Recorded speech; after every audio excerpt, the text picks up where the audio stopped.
Hello, this is Mike. I'm with Showcase Realty. Today we're going to do our webinar, which is part 2 of our 3-part agent training series of successfully selling HUD homes. This segment we will focus on HUD contracts and HUD deadlines. Let's go ahead and get started.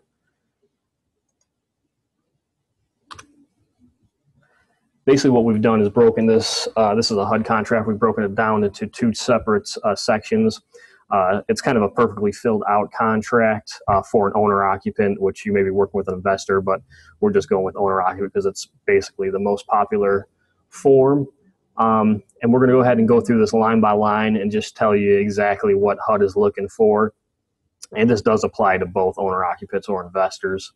Let's go ahead with line 1. What you bid on the HUD site when you put your initial bid in is exactly what has to be on line 1. So as you see here, we have Craig D. Chase and Claire B. Chase, which they are husband and wife. And what we're going to need to do, or what you're going to need to do, is make sure that what you bid is exactly what's on this site. So Craig D. Chase, Claire B. Chase. If you add their middle initial, make sure on the HUD site, make sure that follows into the HUD contract. If you add their full middle name, make sure that follows onto the HUD contract. Over here on the HUD case number, that is very important, must be in every HUD contract, and that will follow throughout the contract. The line 1 extended down here is where you're going to put the address, state, city, zip code. The big thing that's a lot of times missed on these HUD contracts is the county, which in this case is Cleveland, but that's just an FYI for you out there, is make sure you put your county in there. We're going to move on to line 2. Line 2 is basically going to be a repeat of line 1, which they want to see exactly how you bid there as far as names go. And they're also going to ask you for what style you're going to take this in as far as title goes. And style in North Carolina basically means what type of tenancy, and we'll go over North Carolina tenancy styles. HUD asset managers have differing types of lingo they want in here. For most of them, they will accept, if they're husband and wife, that they will accept a husband and wife, or married. If they're single, they will also accept single. But we will have a slide in here on North Carolina tenancy styles. Line 3. Very important, is the agreed upon purchase price. This comes directly from what you bid on the HUD site. Earnest money. Right under that, and we're going to go over what the earnest money, what it is as far as amounts on what you bid. But basically, this is where you'd put the earnest money. What's easily missed in most of these contracts also is the attorney information. Now, for PEMCO and Ofori, for PEMCO and HOMETELOS, this is where you're going to put an attorney, who you're using. Ofori, this is where you're going to put the listing broker. And basically, this line is for who's holding the earnest money. So just make that distinction between the 3 asset managers. Line 4 is purchaser applying for an FHA loan. If they are doing that, an FHA loan, you're just going to click what type of loan that they're going to do. And then a lot of times with FHA, with HUD homes, buyers are allowed to do $100 down payment, which basically you would put that here. Other than that, if you're doing anything else, they don't, non-$100 down program related, they don't need to see anything in this. You can just put TBD for all 3 of these. This one we had clicked as a repair escrow. With a lot of these HUD contracts, they will, on the HUD site, announce that there is a repair escrow. And if there is, you would click this box if you're doing an FHA 203B and put the escrow amount on this line here. Line 5 basically is asking when you bid on the HUD site, did you ask for any closing costs? If you didn't, this line should be 0. If you did, obviously there'll be an amount there. Line 6 is the basically the commission section. Selling broker. This is selling broker's commission addendum or commission right here, and then this is listing. Now, listing broker is never going to change. You can change your selling broker commission if you'd like. You do that on the HUD site when you're bidding. Line 6B, again, that's our commission. Line 7 is net to HUD. So what you bid on the HUD site and you gave this net to HUD, that cannot change, and we'll go over what can and cannot change. But just an FYI for you folks out there, if you bid, make sure you print your bid notification from HUD after you bid, because this will have this number on there and it has to match this exactly. Line 8 is very important because you need to know what type of buyer you have bid with on the HUD site. It's either owner, occupant, investor, nonprofit, public housing, or government agency. Very important. Need to know, check what box corresponds to which type of buyer that you're working with or bid with. You cannot change this type of buyer after you bid. You'd have to cancel your contract if you found out you're working with an investor, not an owner occupant. Also, this discount and closing, this is for Good Neighbor Next Door program buyers. They are entitled to possibly up to 50% off of their loan if they do live in the home for 3 years, and that's only for Good Neighbor Next Doors. And we do have a separate section in our series here that you can find us on about the Good Neighbor Next Door program. Let's move on to part 2 of the contract. And line 9, time being of essence, and where the closing is going to be held at. For all 3 of the asset managers, this is where you're going to put your attorney that you choose to close with. This is also a line that's often forgotten, so please take notice. Line 10 and line 11, a check has to be in each one of these boxes for whatever your buyer bid with. So if your seller did not bid saying that they can hold this as an accepted offer as a backup offer, or if they may not. So in your initial bid on the HUD site, you will check one of these boxes. Lead-based paint addendum, this usually comes after the bid process, and once HUD says this was built before 78, then you'll check one of these. Either it is or it isn't after 78.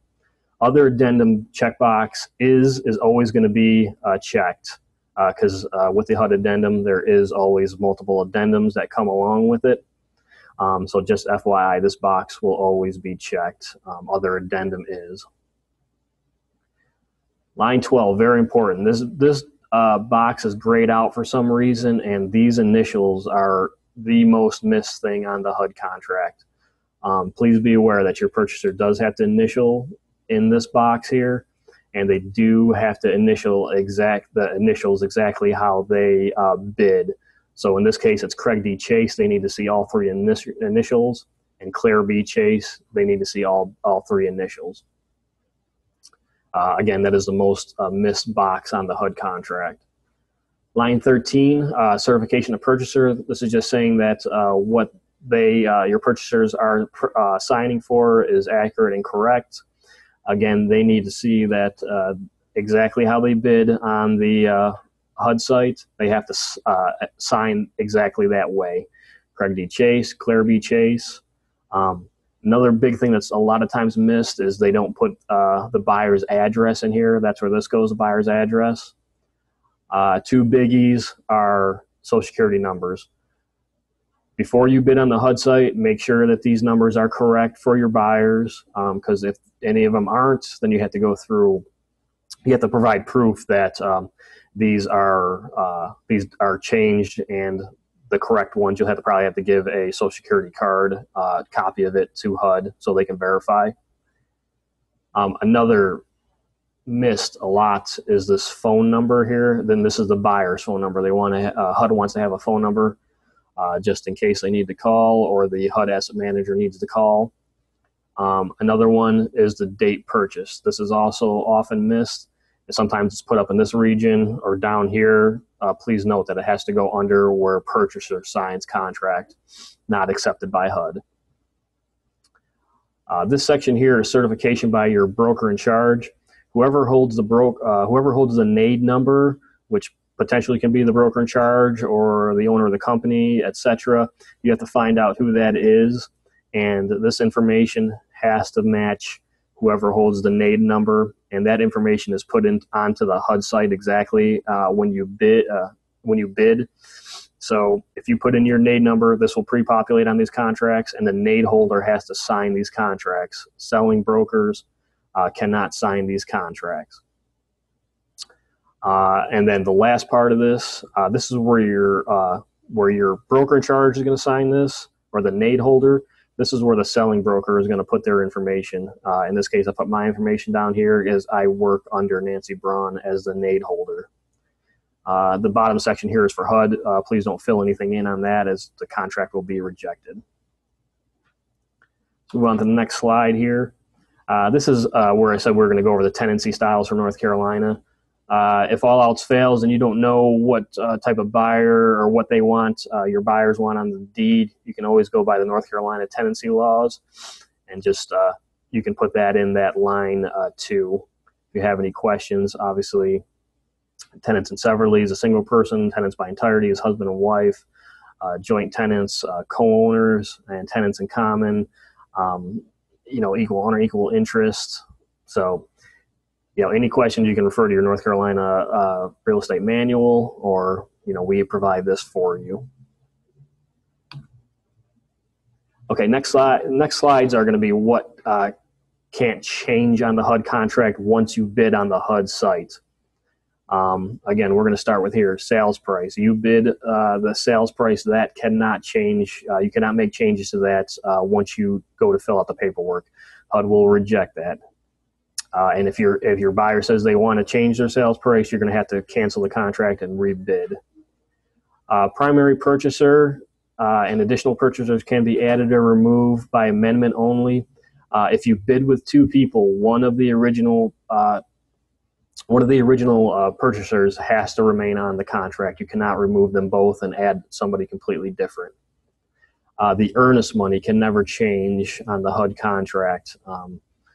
Seller concessions on line 5. If you did not ask for seller concessions when you bid on the HUD site, you cannot go back and ask for them post bidding. Please do that up front. Net to HUD can never change. That's how they are accepting these contracts, and you cannot change that. If they want to change their sales price, that will change the net to HUD, and you'd have to cancel. Commission, once you put your commission on that HUD site, once you bid on there, that will not change. But again, on the HUD site, when you're bidding, you can change your commission from 3% to a lower amount if you deem necessary. Social security number, passport, or green card, that cannot change. If it's wrong, again, they will accept proof to provide that there was a couple numbers off or something like that. Again, the NAID number holder, that will never change, and that has to be signed by whoever holds the contract, has to be signed by whoever holds the NAID number. Again, we went over this a little bit on the other one, but the contract as an owner-occupant or an investor, that will never change. If you bid as an owner-occupant, you cannot change to an investor afterwards. You'd have to cancel the contract and re-upload a new one. These are what you can change on the HUD contract. The financing type. You can change from conventional to cash or vice versa. You just have to provide a lender letter and proof of funds. HUD does some things if you're doing an FHA contract automatically. If you're doing FHA, HUD will send out a pest company to go ahead and do a termite inspection on there. And if you're under contract and they do that, under contract for FHA loan, and they do that, and then you switch to a conventional, they are going to want that money back in return if you're switching to a conventional. Again, additional purchasers, at least one of the original purchasers must remain on the contract. The 2 or 3 repair escrow, so long as it does not exceed $500, a 10% contingency fee. This amount can be amended once the contract is executed, as you will be doing your own appraisals, and what HUD's 2 or 3 repair escrow may be different than your appraiser deems. So just an FYI on that. Property address corrections, if you find that it's a drive versus an avenue or something like that, you can send the tax records to the asset manager, and then they will change that. Proof is required. Contract expiration date, you can always ask for an extension. That will be an expense on your buyer's end. The big thing is don't allow these contracts to expire. HUD does not accept late extensions. And if you are late, they cancel it without question, and you would have to rebid on the property, and you would lose everything that you had into the property at this point. These items have to be delivered to the asset manager 5 days prior to expiration, or they will terminate the contract.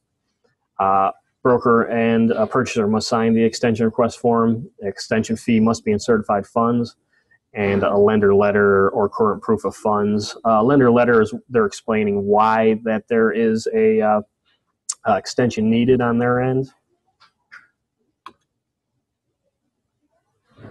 These are important reminders while you're under contract.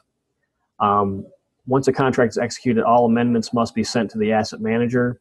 HUD does not accept state amendments, contracts, or documentation. So the North Carolina HUD contract does not apply during HUD sale. I mean, you can do the paperwork with your buyer if you need it for your records, but just an FYI on that. Owner occupants must be the primary residence in the primary residence for at least 12 months and certify they haven't purchased a HUD property as an owner occupant within the past 24 months. HUD does not accept contingencies at all. Buyer should have current past 30 days proof of funds or financing. That's very important for HUD. It has to be current. It cannot be 90 days old, 60 days old. It has to be within the past 30 days. If funds are given as a gift or a private loan, asset managers, you can do that, and asset managers just require a letter from the person gifting, loaning the funds. The selling agent receives a bid acknowledgement email from the asset manager on the day of bid acceptance, including a checklist and link to complete the contract. So just an FYI on that, if you have a HUD bid out there, just keep your eyes open on your email and be looking for these bid acceptance emails from HUD and also the asset manager. Reminders continued. You will always deliver the check to the Earnest Money check to the neighborhood listing broker's office. That's whoever HUD has employed to list the property, not to the buyer select closing agent. That needs to be stressed. In all three asset managers, the Earnest Money will go to the listing broker. It may be filled out differently, and we'll go over that on the next slides, but just an FYI on that. Lines 3 and 9 of the contract both need to be completed with the buyer select closing company name. Line 3 will be the listing broker if it's 040. Line 2 of the contract, if the selling agent has inserted in writing the ownership style, the buyers need to initial that change. And then again, here's the acceptable styles for that. Single person, married person, husband, wife, LLC, they do accept that. Corporation. This number 10, if one person is married and one is single, you can strike through. I would always call the asset manager first to verify that you can strike through that, because they're going to ultimately be reviewing these contracts and they will make the ultimate decision. Whiteout can never be used. There is no exceptions to that. And HUD wants these signatures in blue ink. Basically, they want to see the contrast between the black and the blue on these contracts. Now we're going to go over bid timelines and contract acceptance. When you get these emails that your bid is acceptance for PEMCO and HOMETELOS, they're both the same as far as what needs to be done. Within 48 hours, you have to mail overnight the full contract, original signatures, all addendum, a copy of the earnest money, and any proof of funds or pre-qual letter needs to go to either PEMCO or HOMETELOS. That has to be to them, again, within 48 business hours. PEMCO has a link when they send you their contract acceptance. It'll go to their website directly, and there'll be a link in there to go to a contract pre-fill. HOMETELOS also has a great link, which you can they email to you, and you can get it right from their link. It's really a great link. It fills everything in. You just have to put a few things in there. Again, after acceptance, you have 48 business hours. Big thing with both of these companies, all three of these companies actually, but both of these, you have to deliver the earnest money to the listing broker. The EMD must be in certified funds and made out to your attorney for PEMCO and HOMETELOS. At Showcase, we do have a night drop box available in case you cannot get to us during business hours. If you do drop it in there, go ahead and email us and let us know that you had done that so we can pick it up the next business day. Again, EMD certified funds. Showcase, or in this case, PEMCO and HOMETELOS, the neighborhood listing brokers also must receive the copy of the contract and the earnest money made out to your attorney within 48 hours. So basically, for both things that you have to do during a contract with HOMETELOS and PEMCO are both 48 hours. You have to deliver the original contracts to HOMETELOS and the earnest money, HOMETELOS or PEMCO, and the earnest money to the listing broker. Again, this is a disclaimer. We're not responsible for canceled contracts due to agents not meeting these deadlines, as HUD is very strict on these deadlines. We will submit your earnest money to the closing attorney within 48 hours of receipt of executed contract from HUD. So that's our responsibility to get that to your attorney. Big thing is we are happy to review your contract for errors before you submit. Please email any contracts to us. We'll be happy to take a look at it for you. We want these homes to sell as quickly as possible. We want error-free contracts. So again, we are happy to do that for you. Now, 4 is a different ball game as far as bid acceptance goes. They work on a 24-hour business time frame. So just beware that when you get the accepted email from 04, you have 24 business hours to bring the full signed contract and EMD, all addenda, to the listing broker. The listing broker, through HUD 04 rules, listing broker must check the contract package over and make sure it gets mailed out immediately during that day. 04 actually has a great acceptance link. You will look for an email from, it's called 10D Management, and there's a great link in there, and it's to a fillable contract. It gives you all addenda and everything that you'll need. The only thing you'll need to provide, again, is the copy of the earnest money and a copy of your pre-qual or proof of funds. And you can read through these if you like. We will forward to Ofori an email saying that we received the contract within 24 business hours. Again, if you do not meet that 24 business hours and the contract is canceled, we're not responsible for that because we also send you emails. Big thing with these, if you have a bid out there and you know the timeline has passed, please check your spam folders. A lot of time these HUD emails go to spam.